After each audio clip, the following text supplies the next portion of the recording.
감사합니다.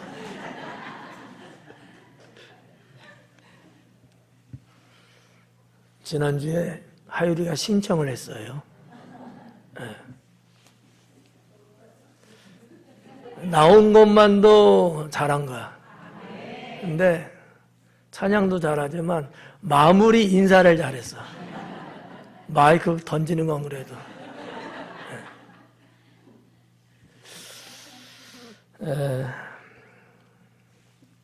어릴 때부터 주의 삶을 살면은 하나님이 그 인생을 책임지십니다. 오늘 이사야 강해는 성경에 기록되듯이 빛의 행하자라는 제목으로 강해를 하겠습니다. 오전 예배 때보다도 저는 오후 예배가 더 좋은 것 같아. 4시간이 더 많거든. 오전 예배는 30분 돼야지 설교가 들어갈 정도. 지금은 13분, 17분을 벌었어요.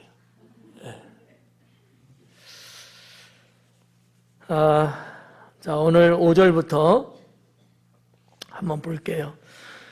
지난번에 4절까지 우리가 보면서 이스라엘 백성들의 당시의 상황, 특히 영적 상황, 또 그 와중에서도 하나님의 구원과 회복의 은총을 말씀하고 있는 내용들을 봤는데, 오늘은 또 그와 같은 말씀에 좀 반전 같은, 물론 5절 말씀도 잘하자, 빛으로 우리가 행하자, 우리가 구습의 옛모습 버리고 잘못된 죄악된 것들은 다 내려놓고 우리가 제대로 하나님 믿자, 그런 어떤 메시지의 말씀을 5절에 하는데, 크게 비해서 6절서부터는 또 역시 이스라엘 백성들의 죄악, 그거로 인하여 하나님의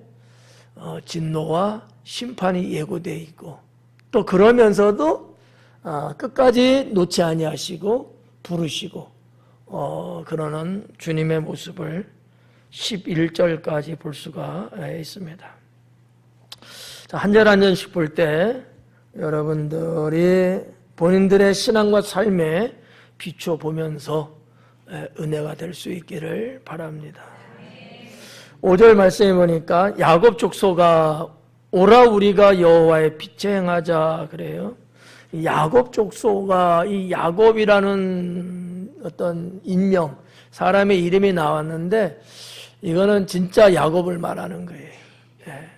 어떤 뭐 상징적이고 의미적인 개념보다도 야곱 이름을 거명한 건 분명한데 이스라엘 전체를 이야기하는 명칭으로 기록이 돼 있다라고 보시면 되겠습니다. 그러니까 실제적인 야곱이나 야곱의 후손들만이 아니고 이스라엘의 전체, 전 국민 모두를 지칭하는 그러한 말씀을 주께서 하고 계시는 거죠. 오라 하면서 그들을 불러대요. 오라, 이것은 실질적으로 거리를 축소시켜 나가는 그런 개념에서 오라, 이러한 메시지가 담겨져 있죠. 그렇다고 보면 지금 상태는 어떤 거예요? 하나님과 지금 멀어져 있다는 얘기예요. 멀어져 있는 이 관계를 다시 회복시키기 위해서 내게 가까이 오라는 거거든요. 물론 이것을 하나의 전환점적인 단어로 사용할 수도 있지만 실제적으로 이 이사야서의 앞부분의 내용을 전체적으로 훑어봤을 때 그것은 어떠한 뭐 회유책이라든지 다른 어떤 의미의 개념보다는 실제적인 이스라엘 백성이 하나님과 떨어져 있는 관계를 다시 잇기 위해서, 그 만들어가기 위해서 내게 가까이 오라고 하는 그런 부르심, 그런 외침이라고 볼 수가 있겠습니다. 이거 하나만 보더라도 지금 하나님과 그들의 관계가 어느 정도인가를 알 수 있지 않겠는가라는 얘기죠.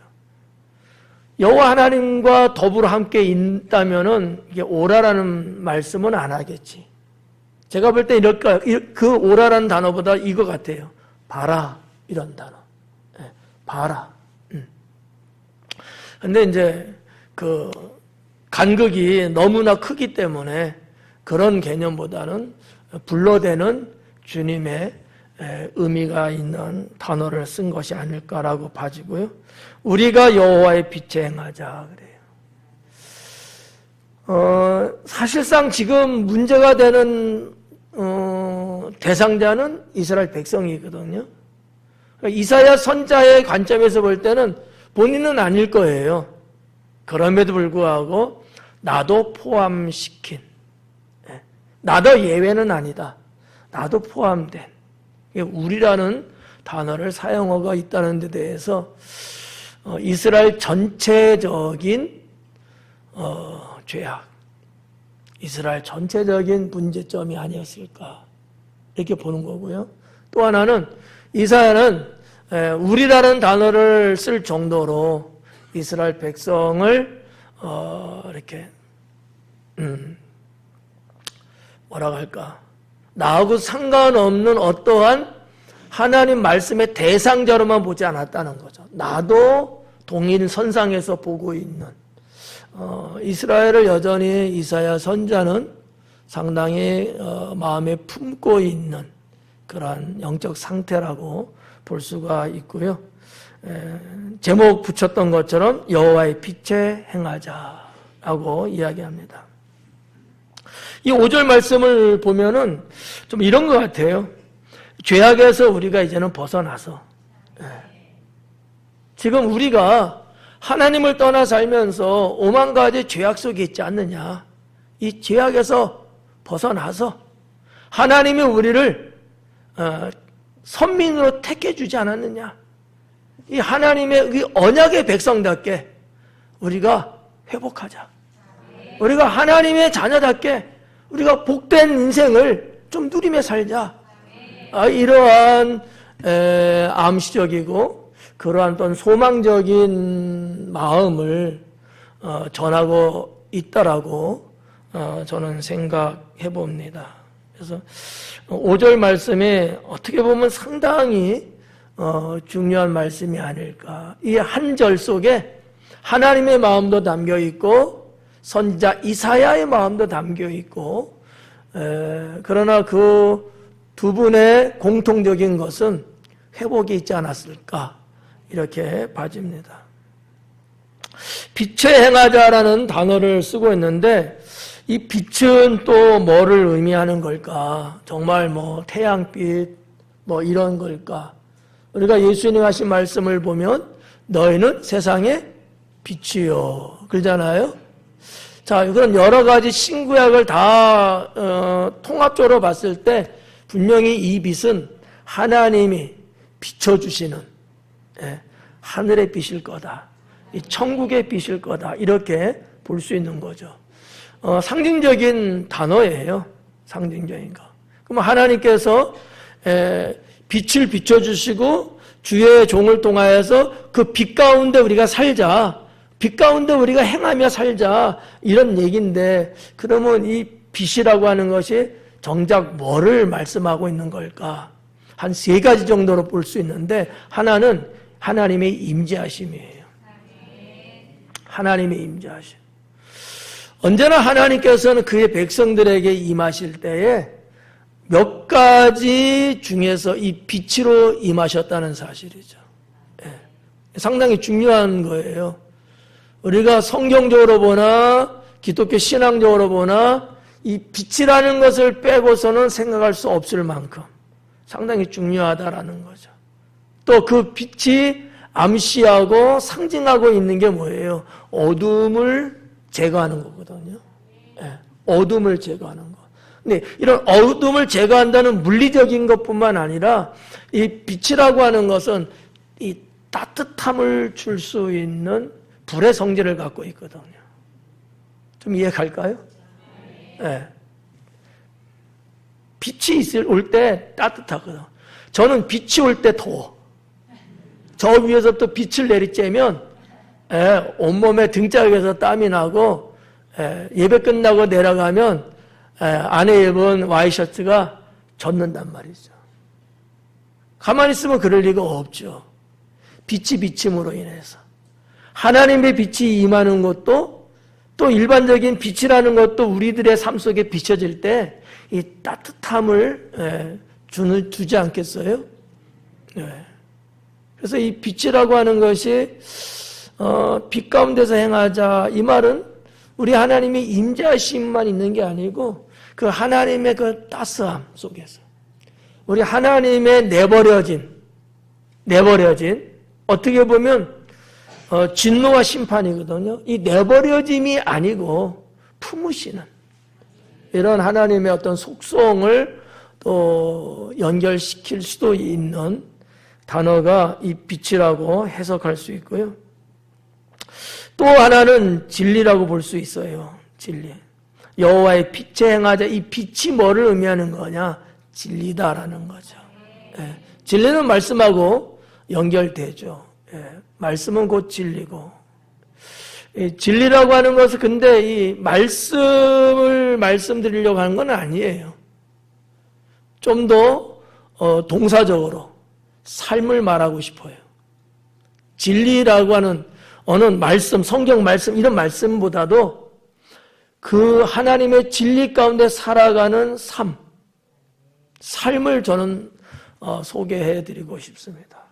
그러니까 하나님의 빛에 행하자는 얘기는 하나님의 삶 가운데 살자. 그런 의미거든요. 좀 어려운가 봐요. 아니면 주일 저녁은 피곤해서 그러신가. 말씀만 하시면은 일찍 끝날 수 있습니다. 동서남북에서 두 눈을 지그시 감고 턱이 쭉쭉 내려가고 있어갖고 뭐 조금 줄여서 할까요? 괜찮아요? 뭐가 괜찮은데? 줄여도 괜찮을까 했는데 그러자는 건지 안 줄여도 돼요? 나만 바보 되는 거 같잖아.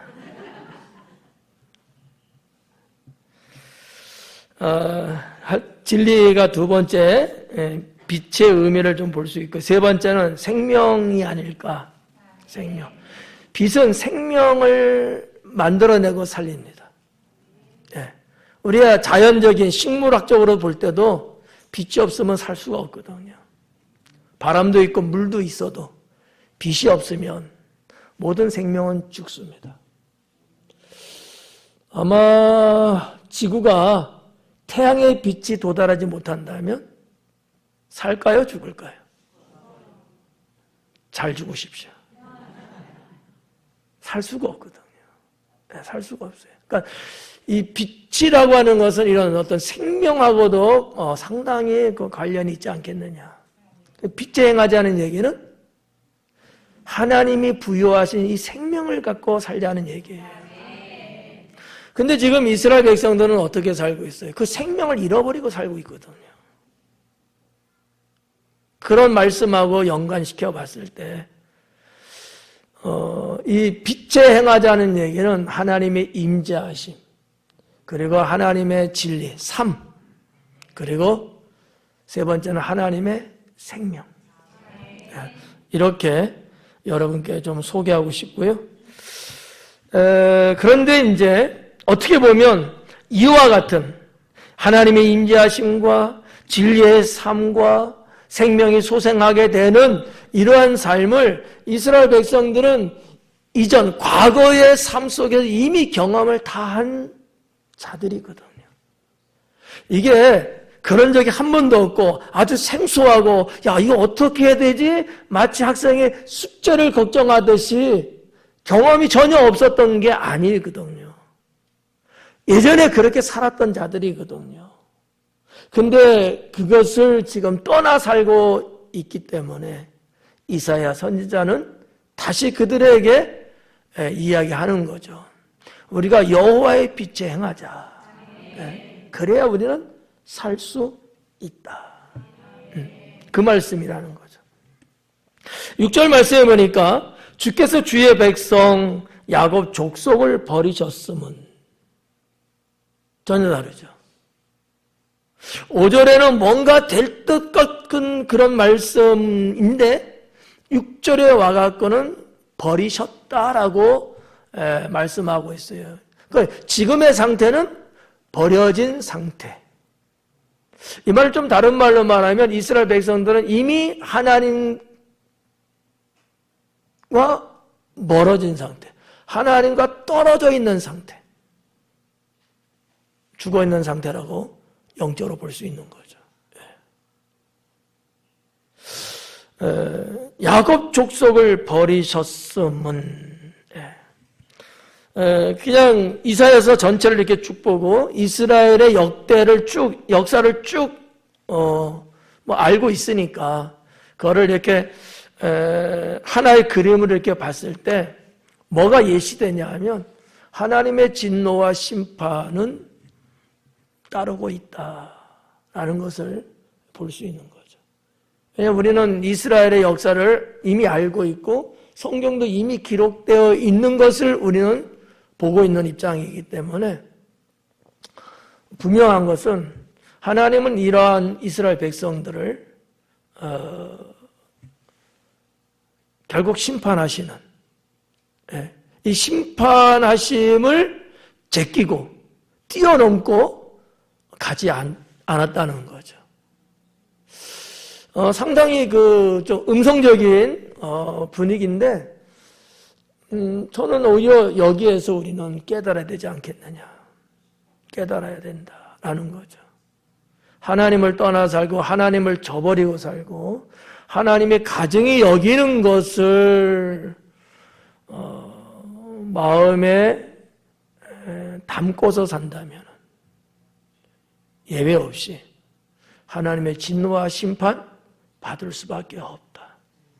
하나님은 사랑과 은혜의 하나님은 맞지만 구원의 여호와는 맞지만 그럼에도 불구하고 이 하나님과 동떨어진 죄악의 삶은 용서하지 않는다라는 거죠.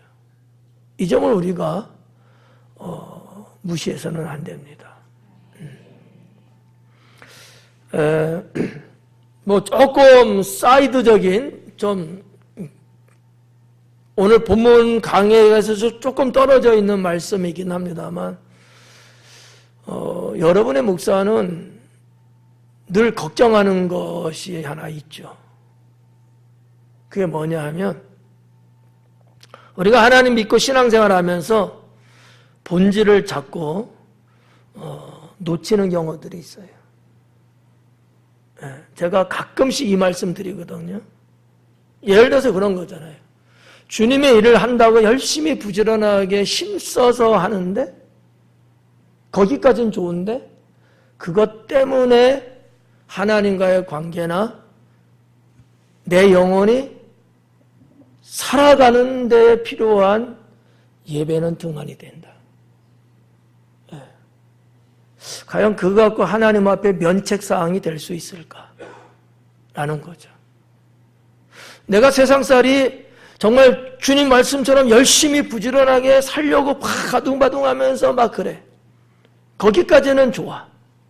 근데 그것 때문에 내가 주님을 붙잡고 있는 손을 놓는다면 아니면 믿음의 행보를 등한히 한다면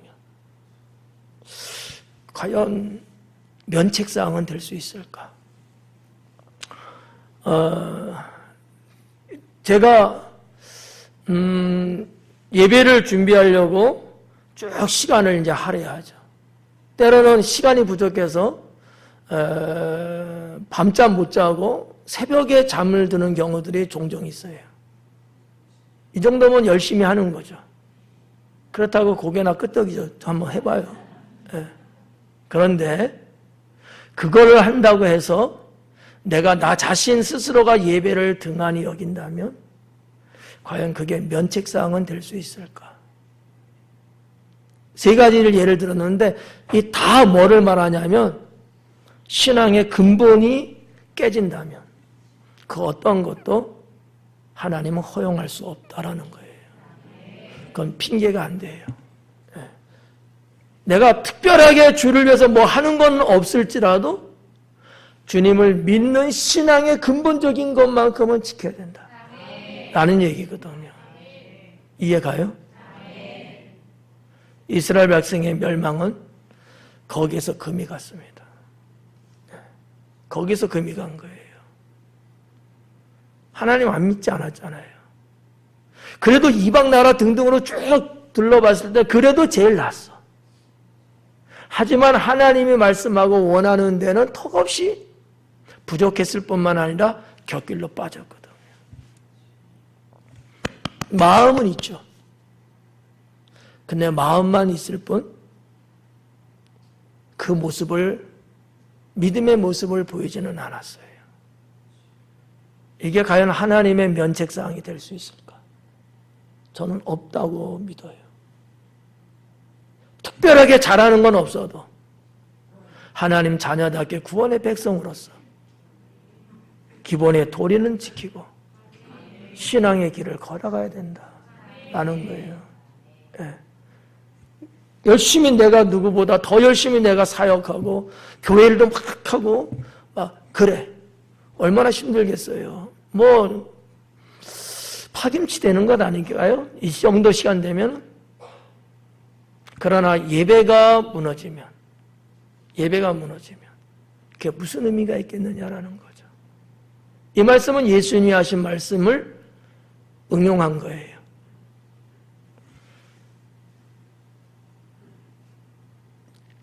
지옥의 영혼을 전도해서 구원받게는 했는데 정작 그런 나는 주님의 말씀 바깥에서 산다면 무슨 의미가 있겠느냐라는 거죠. 아무 의미 없거든요. 우리가 하나님 믿으면서 이스라엘 백성들처럼 그런 전철을 밟아서는 안 된다라는 얘기예요. 그래서 이제 6절은 야곱 족속을 버리셨으면 그럼 왜 버렸냐라는 얘기거든요. 그 이유를 이제 설명하려고 하는 거예요. 보니까 그들에게 동방풍속이 가득하며 이 동방 어디를 그 말하는 걸까? 뭐 정확하게 어디라고 말하긴 좀 그렇지만 아마도 이스라엘로 봤을 때 동쪽이잖아요. 동방이니까. 좀 멀게는 아수르와 바빌론일 거예요. 가깝게는 아람과 암몬이었을 거예요. 그게 이스라엘의 동쪽에 있는 나라들이었거든요. 그리고 그 나라들은 다 한결같이 우상을 만들어 숭배했던 민족들입니다. 그리고 성경에서 늘 곳곳에 나오고 있는 민족들이었어요. 이런 여러 가지를 좀 이렇게 추려보고 종합해 봤을 때 동방이라는 곳은 그런 곳일 거다라고 이제 볼 수 있는 거죠. 근데 그들의 풍속이 가득하대요. 그들의 풍속이. 그러니까 이방인의 풍속이니까 한마디로 어떤 게 있는 거예요? 우상숭배죠. 하나님 보실 때는 우상숭배거든요. 그 외에 뭐 다른 거 뭐 많이 있지만 그 중에서도 대표적으로 말한다면 우상숭배가 아닐까. 동방풍속이 가득하며 뭐 그들이 블레셋 사람들과 같이 점을 쳤다. 그러니까 이 대표성은 이제 우상숭배 이런 건데 이 외에도 상당히 하나님 보실 때에 가증스러운 일들이 많아요. 우상숭배뿐만 아니라 예를 들어서 몰록 신을 믿는다는 하는 자들은 자기의 살아있는 자식도 불로 태워서 제사를 지내고 막 이랬거든요. 이건 하나님의 역사에는 전혀 없는 거예요. 하나님은 인신제사, 사람을 제물로 드리는 걸 하나님은 원하지 않고 말씀을 안 하셔요. 이방에서만 찾아볼 수 있는 거거든. 예를 들어 그런 거. 아니면 뭐 가족 간에, 친족 간에 서로 뭐 살인을 저지른다든지 이 또 친족 간에 불륜을 저진다든지 아니면 도덕과 윤리에 어긋난다든지 이런 것들은 유대 백성들, 하나님의 자녀들에게는 없어요. 이건 다 이방인들에게 있었던 것들이거든요. 그게 풍속이라는 얘기죠. 그런 것들이 가득했는데 그들이 블레셋 사람들과 같이 점을 쳤다. 옛 성경에서는 이제 술객이라는 단어도 번역된 적이 있습니다. 점쳤다는데 이 술객이라는 원어적인 거하고 점이라는 건 조금 그 차이가 좀 많아요. 점은 어때요? 우리가 그냥 이렇게 점친다면은 뭐예요? 사람들의 무슨 행운, 길흉 이런 것들을 좀 어느 누가 이렇게 좀 본다 그런 것 개념이 강하잖아요. 술객 개념은 그런 것보다는 원어적인 얘기예요. 별을 보고 점성술이에요. 우주를 보고 점을 치는 거예요. 그냥 단순하게 데이터 한 50만 가지 데이터가 그거 갖고 그거 공부해서 이렇게 이야기하는 그런 얘기가 아니고 하늘의 움직임, 우주의 움직임, 별들의 움직임 이런 걸 보면서 흘러가는 구름을 보면서 구름이 어떨 때는 무슨 일이 날 것인가 이런 어떠한 물론 과학적인 부분이지만 그 옛날 고대 사회는 그런 걸 전부 다 술객들이 다 거의 다 했단 말이죠. 술객의 의미가 여기는 사실 강한데 이번 성경에서는 점치는 자로 번역이 되어 있습니다. 이 말씀을 드리는 이유는 블레셋 사람들이 점 본다는 것은 너무 약소한 표현 아닌가라는 거죠. 그들은 이미 1월 성신을 보면서 인생을 한 국가의 미래를 이야기하고 그랬단 말이에요. 어때요? 이스라엘 백성들이 봤을 때 이스라엘 백성들은 그런 게 없어요. 근데 저들은 그러는 거야. 이스라엘 백성들이 어떻게 느낌이 올까요? 멋있다. 대단하다. 어떻게 저럴 수 있을까? 신통하다. 그러면 그 다음에 뭐 해야 되는 거예요? 우리도. 네. 자, 이렇게 되면 누구를 등한히 여기게 되겠죠? 하나님을. 하나님이 모든 걸 창조하시고 모든 것을 운영하시고 주관하시는데 그런 것들을 자연을 통해서 오히려 자연을 신격화시키듯이 자연의 어떤 움직임 이런 자연계를 통해서 자신들의 미래라든지 국가의 그런 거라든지 이런 것들을 이야기하는 쪽으로 문화가 형성되어 있는 거죠. 이따가도 한번 말씀드리겠습니다만은 이런 풍속들 이게 이스라엘 유대 땅에 점령하듯이 들어오고 이게 쫙 퍼져나가는 거죠. 그렇게 되면 하나님을 신앙하는 경외하는 신앙은 뚝뚝 떨어지겠죠. 오늘날도 마찬가지예요. 오늘날도 과학을 신봉하고 자연을 운운하고 어느 나라 어느 사람들의 문화가 참 좋아 보이고 어쩌고 누가 믿는 것 종교도 좀 그렇게 보이고 그런 종교 그랬어 그냥 사람이 착하게 살고 그냥 덧없이 살고 그러면 되지 이런 말들이 상당히 회자하면서 하나의 문화를 만들어가는 거예요. 그래서 우리가 믿는 기독교 신앙 하나님 여호와의 신앙에 점점 침범에 들어오는 거죠. 근데 그게 현대사회도 그럴싸하거든요. 멋있어 보여요. 멋있어 보여. 여러분 이 성전에서 시간대 나와갖고 이렇게 앉아갖고 예배 드리고 이것보다는 이 시간에 저 아름답고 화창한 곳에 나가서 자연을 느끼고 거기에 삶을 살아가면서 그래도 우리 안에는 여호와 하나님이 계시지. 이 생각하는 거지. 하나님은 아니 계신 곳이 없다 하셨으니까. 그래서 조금 극으로 좀 나가면 무교회주의로도 빠지기도 하고. 우리나라도 지금 그런 분들이 좀 있어요. 교회 성전의 개념이 별로 없고 다른 거지. 그래서 그냥 어느 학교 때로는 체육관 한번 빌려서 예배드리고 한 1년 계약하고 또 안 되면 다음엔 또 어디 센터 또 빌려서 또 예배드리고 예배만 드리는 정도로 해서 끝나는 거죠. 물론 거기에도 여호와 하나님 계시겠지만 과연 성경에 말하는 주님이 임재하시는 성전은 과연 그런 곳일까? 이게 현대적 감각으로 보면요 멋있어 보이고요 젊은이들이 볼 때는 상당히 매력적이에요. 여기에 빠져들면 신앙은 추락합니다. 예. 그렇지 않을까요? 근데 좋은 건 하나 있어요. 유지 비용이 안 들어요. 그렇잖아.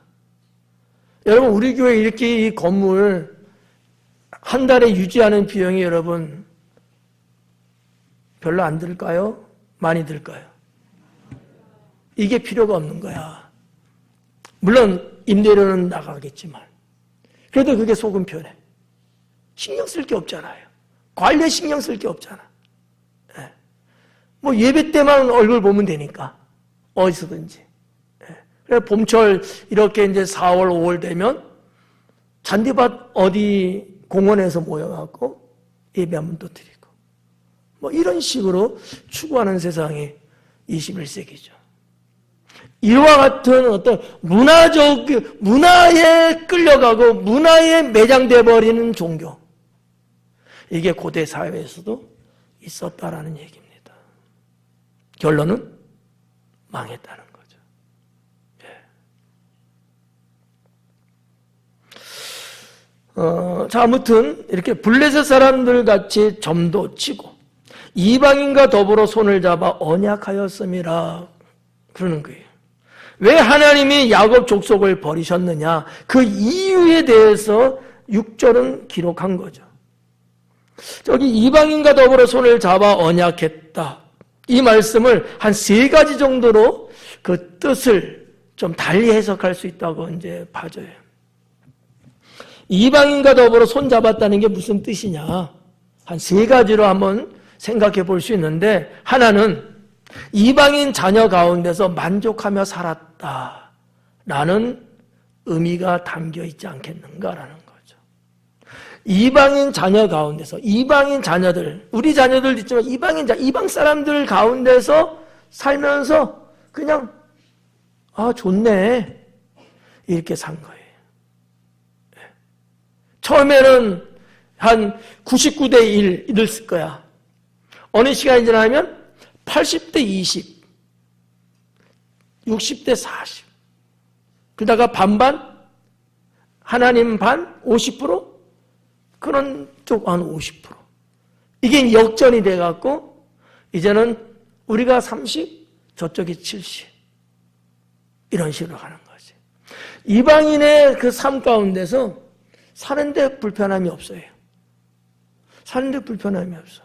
같이 어울려 지내는 게 그렇게 또 좋아 보여.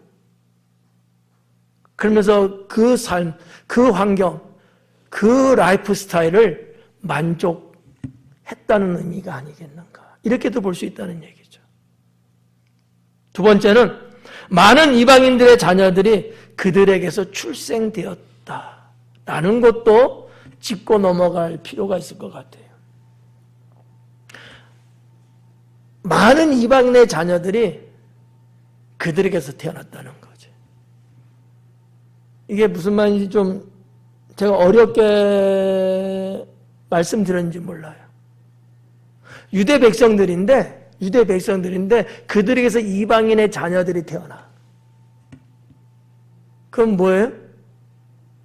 요즘 말하면 국제결혼, 종교로 말하면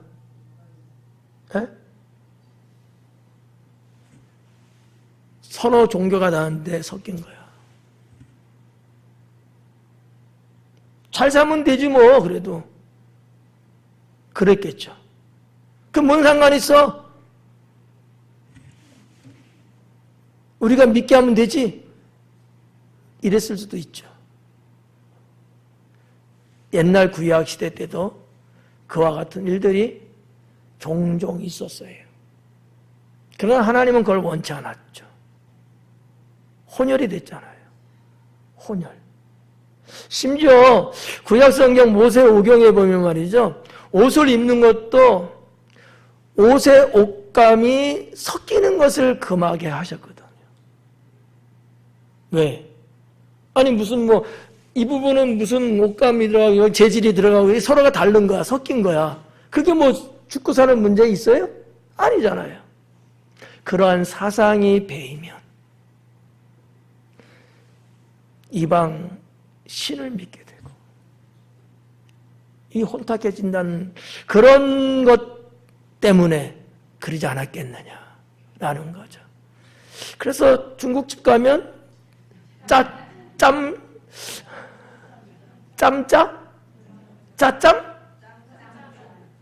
두 개 다 말했잖아. 근데 요즘 또 이렇게 음식 문화 그런 게 있잖아요. 샤브 같은 데 가도 이렇게, 그죠? 예. 알았어. 세상에 그렇게, 뭐 좋게 말하면 서로 아우러지고, 서로 이렇게, 사는 게 참 좋긴 한데, 성경적으로 볼 때는 아니더라라는 얘기죠. 아니더라. 뭐 사람들하고 뭐 말하지 말고 말 섞지 마 그런 얘기는 아니고요. 신앙의 문제예요. 신앙의 문제. 이방 자녀들 어떻게 유대인들의 가정에 이방 자녀들이 출생할 수 있어요? 이거는 잘못된 혼인관계예요. 잘못된 혼인관계. 하나님이 허락지 않은 그리고 정상적인 혼인이 아닌 비정상적인 혼인관계. 이런 것들이 난무했다라는 얘기죠. 근데 뭐 우리가 생물학적으로 옛날에 공부할 때도 우성과 열성 이야기 있잖아요. 통과. 세 번째는 이방인들과 실제적으로 이 언약, 깐부를 걸면서 살았다는 얘기죠. 서로 우리가 이거 줄게 너희도 그거 줘. 우리 이렇게 할게 너희도 이렇게 해. 이제 어떻게 보면 그렇게 해서라도 뭔가 그 이방인들을 좀 우리 사람으로 좀 개종시키고 좀 뭔가를 좀 변화시키고 막 이런 어떠한 거 좋아 보이고 근데 하나님은 그러지 않더라는 얘기죠. 이방인과의 실제적인 언약관계를 맺는 것 자체가 얻는 것 있기는 하겠지. 하지만 하나님 자녀로서의 거룩성을 포기해야 되는 뭐가 중요할까요?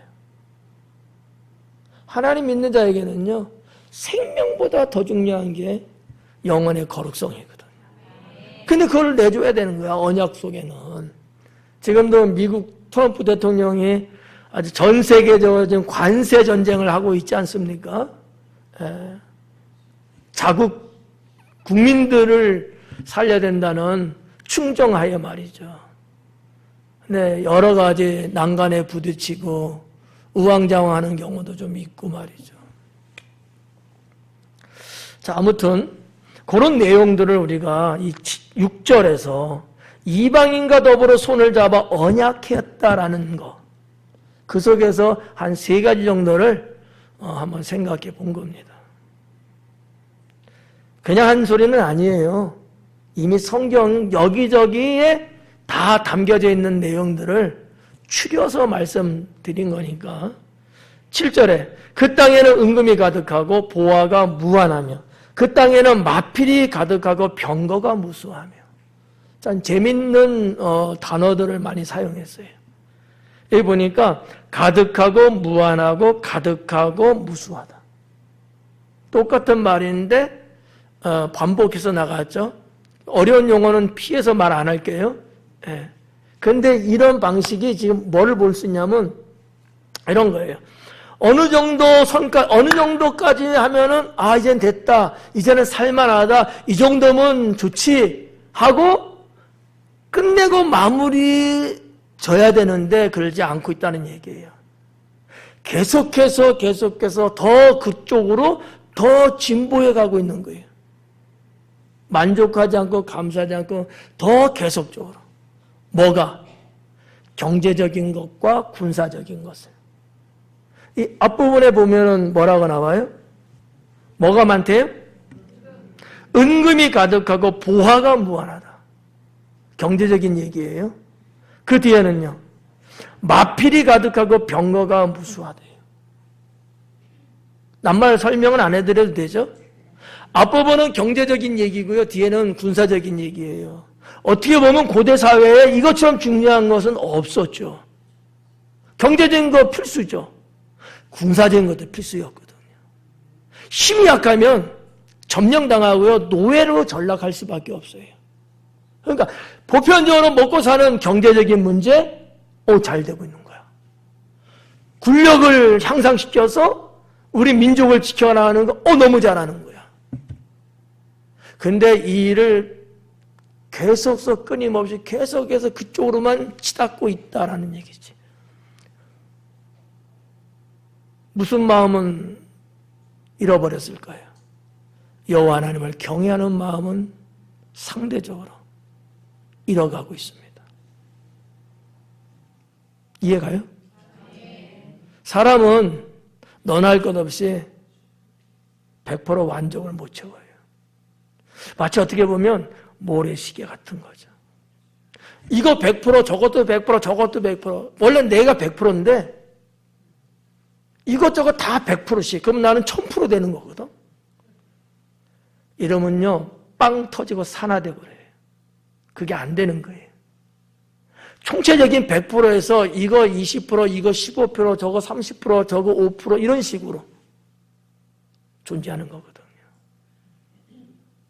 그러니까 점점 이방인들의 그런 문화와 풍수, 그들이 갖고 있는 종교 등등등등 이런 것들로만 계속 채워나가는 반면에 여호와 하나님을 믿고 섬기는 것은 뚝뚝 떨어지고 있다는 얘기죠. 인간적으로 볼 때는 좋아 보여요. 그러나 신앙으로 볼 때는 그렇지 않다라는 얘기죠. 이방의 문화, 또 이방의 종교, 이거를 받아들이고 있는 당시의 이스라엘 백성들. 자, 여기서 한번 좀 생각해 봐요. 여러분은 어떤 것 같아요?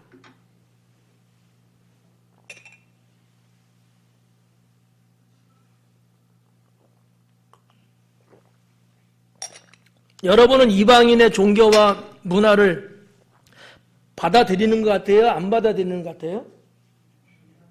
여러분 개인들은, 여러분 개인이 안 받아들이는 것 같아요? 내가 볼 때는 아닌 것 같은데. 눈에 보이는 정도의 종교적인 건 아마 안 받아들인다고 이렇게 말하는 게 어느 정도의 사람들은 있을 거예요. 근데 이런 거 있잖아요. 우리만 종교인가 불교도 타 종교도 내가 수용하고 그것도 인정하고 이게 초기 단계거든요. 중간에 들어가고 더 깊이 들어가면 혼합 종교가 가능해져요. 근데 그게 현대사회에서는 상당히 인격적이고요. 문화적이고 좋은 거예요. 그래서 여러분 WCC 같은 경우 있잖아요. 세계 7대 종단이 다 섞여서 같이 해요. 예배도 드리고 2부 순서 굿도 같이 하고. 네. 이게 여러분 우주의 어느 얘기가 아니에요. 우리가 살고 있는 이 시대의 얘기예요. 그들도 처음엔 그러지 않았을 거죠. 근데 긴 시간을 계속해서 조금 이러면서 의식들이 바뀌는 거죠. 이스라엘이라고 여러분 한 번에 쫙 유리 깨지면서 됐겠어요? 아니에요. 그들도 우리처럼 우리는 절대 그런 일이 없지 이렇게 말했을 거야. 근데 아니더라라는 얘기지. 아니더라는 거. 위험한 게 뭐냐 하면 내가 당사자일 때는 더 적극적으로 거부하죠. 근데 내가 진짜 3자일 때는 누군가 그런다고 했을 때는 그냥 좋은 게 좋은 거지. 허용하는 쪽으로 가버려요. 이런 것들이 하나의 문화로 자리를 잡기 시작하면 나도 내일인데 나도 괜찮지. 그게 복음이지. 하면서 빗장을 푸는 거죠. 네. 이런 말씀을 보면서 우리가 한 번쯤 나 스스로를 한번 점검할 필요는 있어요. 종교도 그렇게 풀어요. 문화는 더 빠르죠.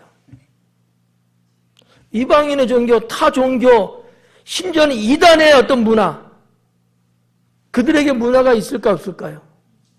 있죠. 그거 그냥 받아들인다니까요. 교회에서도. 종교를 받아들이기는 어렵겠지만 그거는 서서히 하겠지만 문화는 그렇지 않아요. 문화는 그들이 갖고 있는 어떠한 오락 프로그램이라든지 이런 건 더 빠르죠. 얘는 훨씬 빠르죠. 나쁘게 뭔가 선을 긋고 안 보거든요. 그냥 예능으로 보고 문화로 그냥 보거든요. 그 속에 담겨져 있는, 그 속에 침투하고 있는 영적인 부분들은 안 본단 말이에요. 그러다가 어느 순간 잠식되는 거죠. 이스라엘 백성들도 그렇게 된 거죠.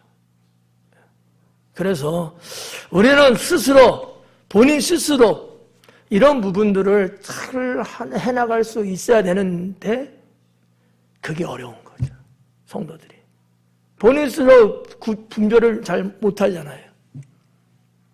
그래서 도움을 받는 것이 교회라고 하는 또 주의 종들이 이런 어떤 어느 정도의 역할을 성도들에게 해주는 거죠.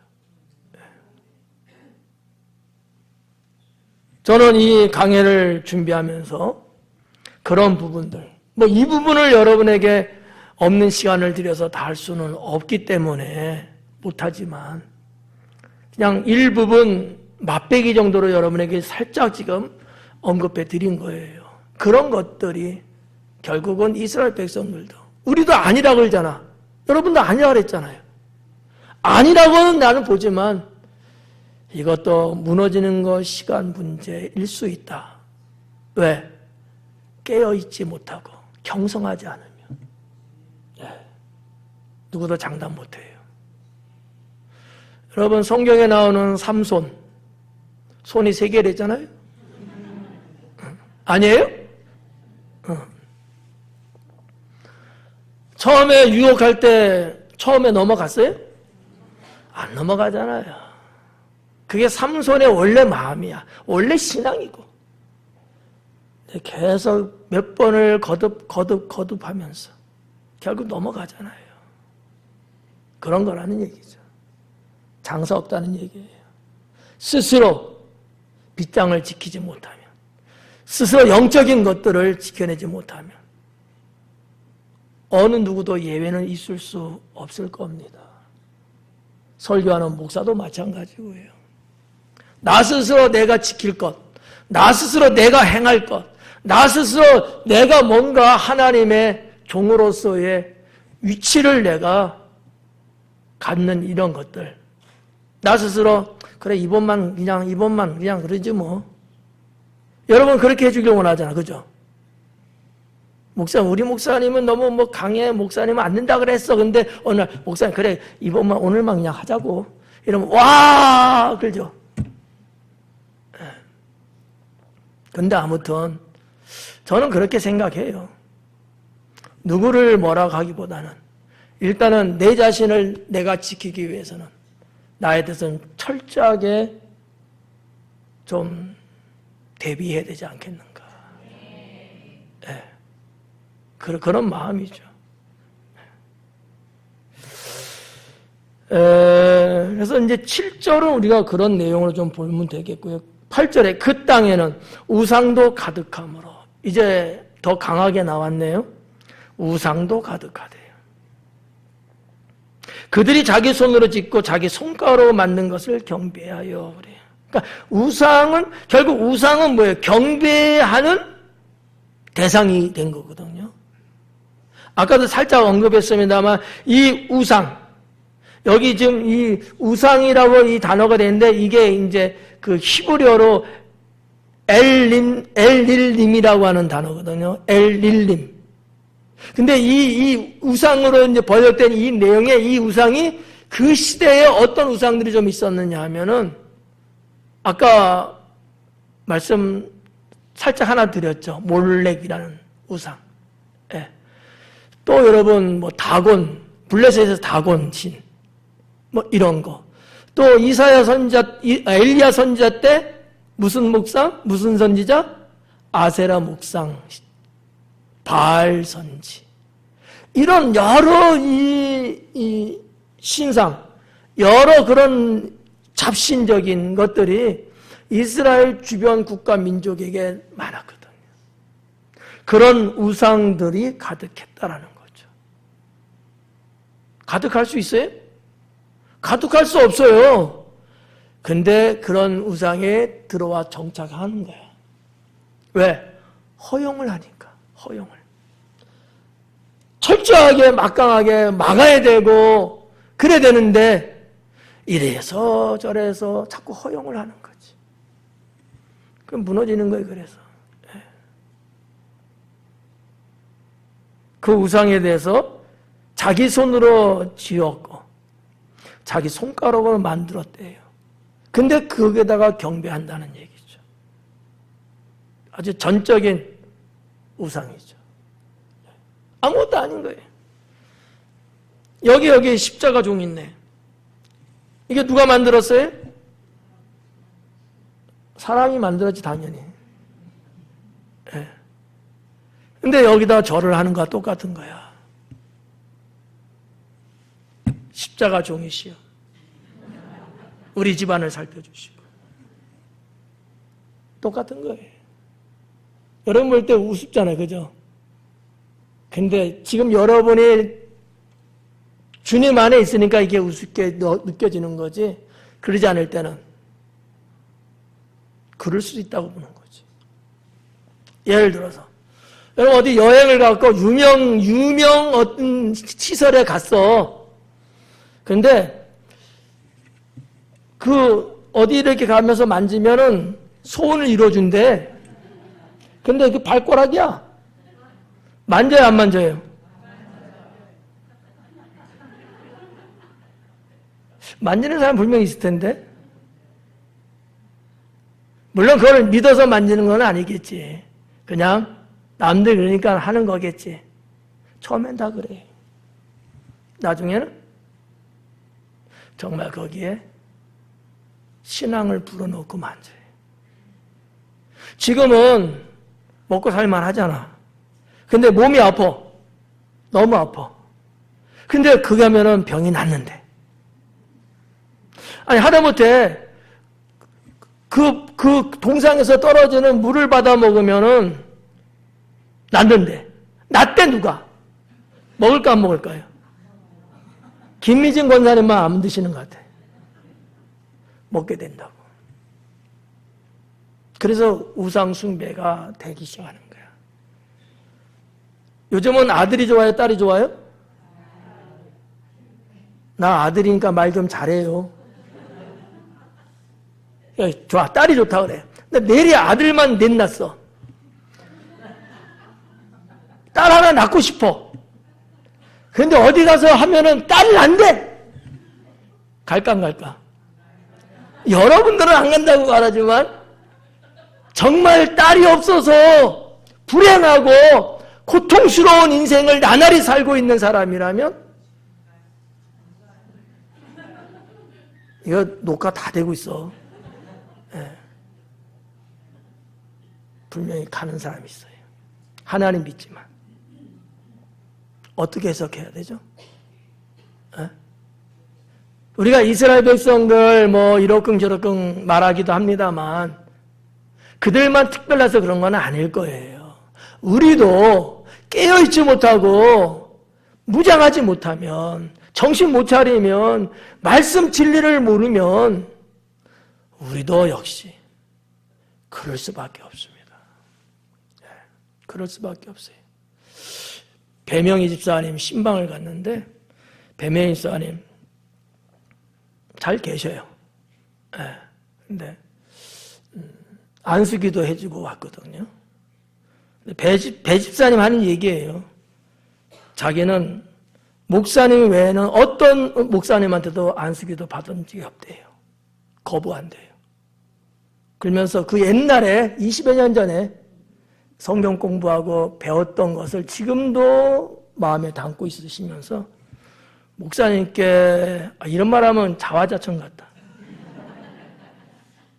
말씀을 잘 배워서 내가 적어도 뭐가 이단인지 아닌지 뭐가 잘못되고 뭐가 잘된 건지 정도는 자기가 구별하고 살고 있다 하더라고요. 괜히 고맙더라고. 자기가 잘해서 그러는 건데. 그러니까 무슨 얘기냐면 그분도 벌써 우리 교회 떠난 지 한 7년 내외 정도 됐단 말이에요. 그런데도 여전히 자기 영혼을 지켜나가는. 이게 쉽지 않아요. 여러분 대전이라는 객지에 가갖고 여러분 그 산업전선에 나가서 일하시면서 그 살아가는데 왜 많은 분들하고의 관계가 없겠어요. 주변에도 좋고 훌륭한 교회들 많죠. 자기만의 영혼 신앙을 지키는 그분만의 룰이 아마 있어서 그러지 않겠는가 라는 거죠. 그래서 이제 돌아왔습니다마는 아무튼 우리도 그래야 되지 않겠느냐. 네. 9절에 보니까 천한 자도 절하며 귀한 자도 굴복하오니 그들을 용서하지 마옵소서 그래요. 자, 여기 보니까 천한 자도 절하며 천한 자와 귀한 자가 나와요. 천한 자가 이게 히브리어로 아담이라고 되어 있어요. 사람이죠. 귀한 자는 이씨로 되어 있어요. 요즘 찬양에도 이씨아 나오잖아요. 근데 이제 언어적으로 좀 우리가 좀 추적해서 좀 들어가 보면 세밀하게 아담은 보통 명사 같은 보편적으로 사람 또는 남자 이렇게 많이 쓰는데 좀 더 문학적으로 좀 더 들어가서 번역 사용할 때는 어떤 것까지 쓰냐면 낮은 자, 평범한 자, 일반 보편적인 사람 이렇게 이야기할 때도 아담이라는 단어를 씁니다. 근데 이씨라는 단어는 좀 달라요. 이것도 역시 남자거든요. 남자 이름이에요. 남자를 말하는 건데 사람, 남자 이렇게 말할 수 있는데 특히 이씨를 사용할 때는 어느 문학이나 어느 글귀에서는 위대한 자, 강한 자, 존귀한 자 뭔가 이렇게 차별이 좀 있어 보이는 그런 어떠한 남자를 말할 때 이씨라는 단어를 썼다는 거죠. 성경 해석하시는 분들이 그런 것 때문에 여기 천한 자, 아담은 천한 자로 번역했고 이씨는 귀한 자로 번역을 한 것 같아요. 맞는 얘기거든요.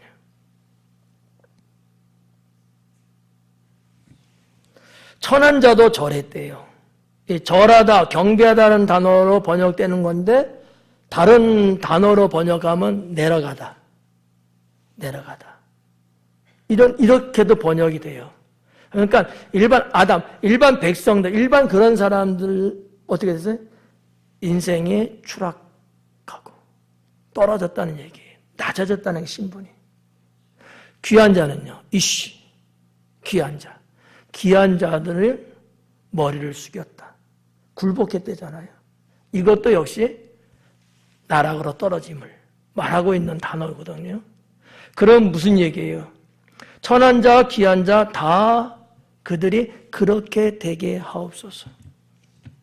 결국 하나님의 심판을 의미하는 내용이라고 볼 수 있는 거죠. 10절에 보니까 너희는 바위 틈에 들어가며 진토에 숨어 여호와의 위엄과 그 광대하심의 영광을 피하라 그래요. 그냥 우리 성경 있는 액면 그대로 말하면 너희가 이렇게 심판받을 거니까 숨어라 피해라 이렇게 번역할 수도 있겠죠. 지금 그렇게 나와 있는 거니까. 근데 사실 이것은 그런 어떤 긍정의 의미를 갖고 피해라 권면해 주는 내용은 아니에요. 피해봐라. 너희가 그런 곳에 한번 피해봐라. 하나님의 심판을 피할 수 있는지. 이런 거거든요. 이게 이제 신약 성경 요한계시록 이제 16장? 네, 어디야? 6장에도 이런 거의 비슷한 말씀이 나와. 화 있는 자, 심판에 대한 요한계시록의 본문이거든요. 그래서 첫째 인띠, 둘째, 여섯 번째 때 이 말이 나오는 거거든요. 하나님의 심판을 피할 수 없는 거죠. 근데 그 당시에 사람들이 심판을 받을 때 그렇게 도망가고 숨고 해서 주님의 심판을 피해 보려고 하는 거예요. 근데 그 피한다고 되겠어요? 안 되죠. 오늘 이 이사야서에 있는 이 구약의 말씀도 그런 거. 한글에는 피해라. 오히려 이렇게 피할 수 있게끔 이렇게 하는 말투로 번역됐지만 사실은 피해봐라. 피해서 되는 게 아니다. 하나님의 심판하신다. 이런. 우리 인간이 하나님 앞에 그렇게 범죄하고 하나님이 원하는 바로 살지 않고 가증한 일을 행하면서 오히려 하나님 영광 가리며 살던 자가 하나님이 진노하고 심판한다고 했을 때 피한다고 그것이 되겠느냐? 안 된다라는 얘기거든요. 마지막 11절에 그날에 눈이 높은 자가 낮아지며 교만한 자가 굴복하고 여호와께서 홀로 높임을 받으시리라 그래. 여기 이제 그날에 눈이 높은 자가 낮아진대요. 이 말을 조금 어순을 좀 바꿔서 말씀드리면 교만한 자의 눈은 낮아지게 될 것이다. 교만한 자의 눈은 낮아질 것이다. 원어를 해석하는 거예요. 그리고 사람들의 교만은 굴복하게 될 것이다. 땅에 떨어질 것이다. 여호와께서 홀로 높임을 받으시리라. 그렇게 승승장구하고 그렇게 대단하고 그렇게 모든 것이 가득하고 충만하고 부러울 것이 없을 만큼 이 땅을 살아가면서 그렇게 한 자들이지만 결국은 여호와 하나님의 진노와 심판 속에 그들은 처참하게 무너질 것이고 상대적으로 여호와 하나님은 홀로 높임을 받으리라 라는 말씀으로 되어 있어요. 왜 홀로 높임을 받는다고 그럴까? 다 심판받아서 다 그렇게 되는데 왜 여호와 하나님은 홀로 높임을 받는다는 것, 이게 무슨 의미일까? 그것은 제가 볼 때 이런 거예요. 여호와의 말씀이 옳다라는 거죠. 옳다. 결국 나중에 결론을 까보니까 당신 말이 맞았네. 이러면은 그분의 직위가 되든 명예가 되든 높아지고 사람들이 우러러 볼 수 있는 거잖아요. 뭐 때문에? 옳기 때문에. 여호와 하나님이 그렇게 이스라엘 백성들을 향하여 애원도 하시고 권면도 하시고 명령도 하시면서 그러면 안 된다고 돌아오라고 했는데 그 말이 맞았다. 옳았다는 얘기예요. 그리고 여호와의 행실은 신실하다. 우리 하나님께서 행하시는 일들은 우리 주님이 주관하시고 주님이 이루어 나가시는 그 모든 것들은 다 신실하기 때문에 홀로 영광을 받으시는 그런 내용이라고 보실 수 있겠습니다. 오늘 11절까지의 말씀을 보면서 시간이 좀 더 필요했고 좀 힘드셨죠? 구약 성경이 사실은 조금 감춰진 부분들이 많기 때문에 좀 어려워요. 신약은 거의 연역법적으로 기록이 돼서 딱 봐도 무슨 말씀이야 대충 아는데 구약은 좀 안 그래요. 그래서 그러다 보니까 그냥 그렇게 됐어요. 아무튼 여러분 구약 성경 이사야 강해 내내 하는 동안에 여러분들의 신앙이 훨씬 더 성장하고 세상을 살아가는 믿음의 삶이 견고해지기를 축원합니다. 기도하겠습니다.